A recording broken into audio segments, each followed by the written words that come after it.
শীতকালে অনেক সহজেই লিলি বা পেঁয়াজ ফুল লাগাইতে পারবা।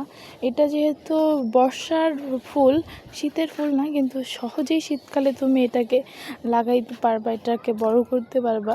শীতকালে মানুষ সাধারণত এগুলার পাতা কেটে দেয়, কিন্তু আমাদের বাসার এই সাইডে আমি বিশেষ করে আমি কাটি না, কারণ এইটাই শীতকালেও আমার বাসার এই সাইডে অনেক ফুল ফুটে, আর ওর যত্ন বেশি কিছুও লাগে না, অনেক অল্প।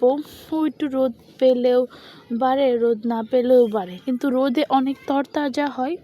এটাই হচ্ছে মূল ব্যাপার লিলির অনেক অল্প পানি লাগে, বা ঘাস না, পেঁয়াজ ফুল, এটা অনেক সহজেই বেড়ে ওঠে।